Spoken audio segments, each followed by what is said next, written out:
Eto na nga mga brods, import number 4. Ito nga pong bagong import ng SMB na ito pong si Malik Pope. Ito pong 6'10" American import na ito ay ito na nga yung papalit kay Jabari Narcisse. Just mga brods, bata-bata pa at prime pa niya. 6'10" pang kanyang height mga brods. Talaga matutulungan niyang SMB dito kaysa naman yung kay Jabari Narcisse na, di ba, inconsistent kung maglaro. Ito nga pong si Malik Pope ay maganda naman dahil lang kanyang pinaglaruan dati. Ito pong mga NBA G League, Wisconsin Herd, at napaglaro pa nga dun sa Rapla KK, dun po sa Latvia, sa Estonian Latvian Basketball League, mga kabrods, bago maglaro dito sa PBA. So maganda na na-scout ito ng SMB kaysa naman kung sino-sino na namang import ang kukunin nila dahil papasok na tayo ng playoffs round and bumagsak sa pang-8 standing ang SMB ngayon mga kabrods na may 4 wins and 4 losses. And yun, sinusundan nila yung Ginebra na may 6 wins and 4 losses na sa pang-7 na standing naman. So ano na nangyayari sa mga SMC teams mga kabrods? Kaya ito pong SMB, hindi na sila mapakali, napalitan na talaga si Jabari Narcisse and it's time. So ito na nga pong si Malik Pope, 6'10" ito mga kabrods, malaking tulong para ka merong dalawang John Mark Fajardo and mas athletic nga lang itong isa.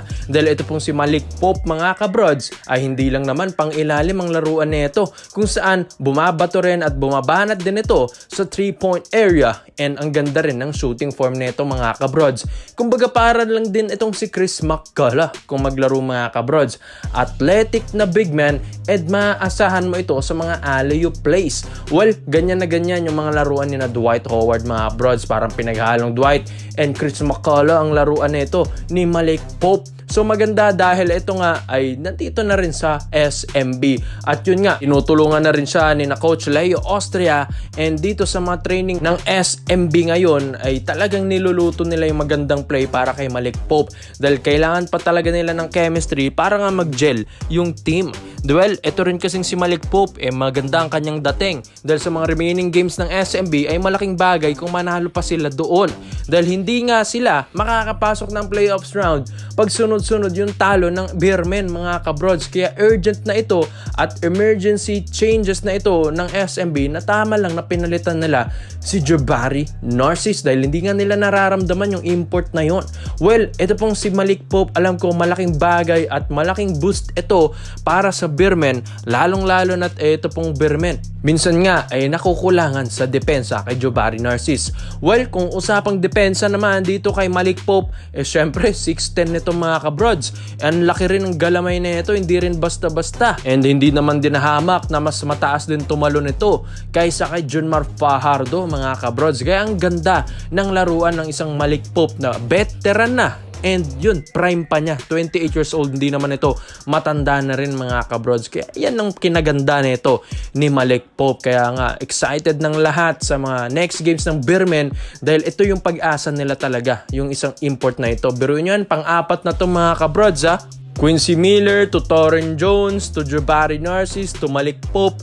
Grabe, pang-apat na to mga kabrods. Sana naman ito na talaga yung hinahanap ng Beermen. Ito pong 6'10" import na ito dahil syempre kapag hindi nga ito yung best import nila, hindi sila makakapasok ng playoffs round. Kaya sa tingin nyo mga kabrods, sa mga highlights dyan ni Malik Pope, ay malaking bagay ba ito sa SMB at maganda ba ang scout nila dito? Kaya komento mo lang ang opinion mo dito mga brods at isa-isayin natin yan.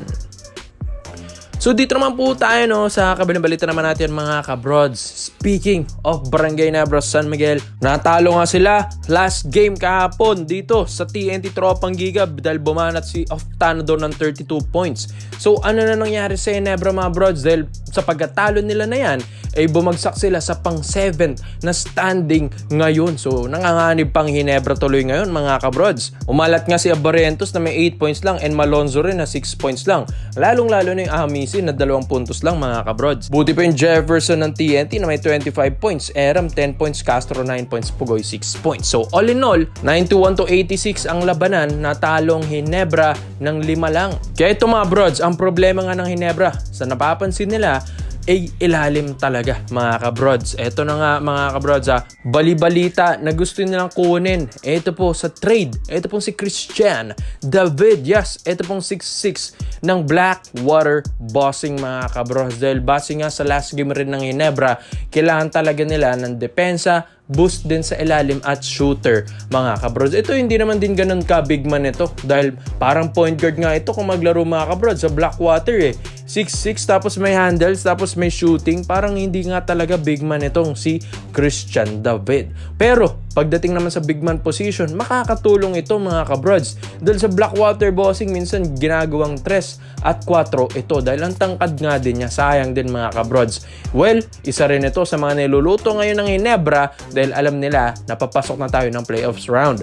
Baka matulad pa sila ng Beermen dahil ang Beermen ngayon alanganin makapasok ng playoffs round. Wag din sanang mangyari to sa Barangay Ginebra San Miguel pag nakuha pa nila yung pang-5 talo nila mga kabrods. Alanganin na yun Kaya ito, kailangan na nilang gumalaw at kumuha ng isang shooter na big man na katulad ni Christian David.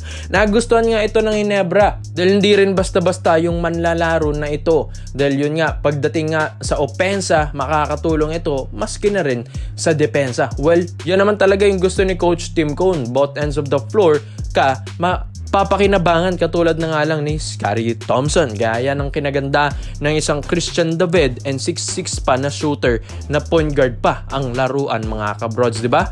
Yan din ang gusto nila. Dahil itong Ginebra, imbis na big man nga daw hanapin nila dahil alam nilang mapalapit na napapalapit yung pagbalik ni Isaac Go. Kaya ngayon, ang focus nila, shooter mga kabrods. Di ba? Pansin nyo yung off-tana nga naka 32 points dahil shooter yun ng TNT. Kung walang off-tana, kung walang shooter sa TNT, hindi nila matatalong Ginebra. Pero ang Ginebra, wala silang parang legit shooter mga kabrods. Si Holt nga lang pati nga si Rosario nakakatulong na rin. Pero yun nga, kailangan talaga nila ng sharp na shooter. Well, maganda rin naman kung si Christian David yung gawin mong dos sa Ginebra dahil bilang isang position na shooting guard na 6'6 ay ang hirap bantayan yan dahil karamihan ng mga bantay dito bilang isang shooting guard dito sa PBA, ang average yan nagre-range lang sa mga 6'1 to 6'3 pag shooting guard ka. Kaya itong si Christian David, pag naging shooting guard dito ng Ginebra, ang hirap bantayan nito dahil pag umangat yung 6'6 mga kabrods ay ang hirap na abutin yon. Kaya yan ang kinagandaan ng isang Christian David. Kaya ito yung isa sa mga gunners talaga ng Blackwater Bossing. Pero ang problema nga lang ng Ginebra, kung gusto nilang i-rush na itong si Christian David sa Blackwater Bossing, sino naman yung kanilang bibitawan? Yan nga ang mahirap dahil ito pong si David ay isa na rin ito sa mga key players ng Blackwater Bossing. Sa tingin nyo mga brods, sino ba ang dapat bitawan ng Ginebra? Alang-alang lang dito kay David. And syempre, para rin sa playoffs round ng Barangay Ginebra San Miguel na makapasok pa sila. Dahil hindi rin basta-basta na yung mga koponan ngayon sa PBA. Dahil kailangan mo ring seryosohin na mga kabrods. Kaya ikaw mga brods, sa tingin nyo ba, Christian David to Barangay Ginebra San Miguel, bagay ba siya dito? At sino naman yung bibitawan nila? Kaya komenta mo lang ang opinion mo dyan mga brods. At isayin natin yan. Salamat po sa panonood mga brods. This is Phil Basketball. Yun lang. I'm out.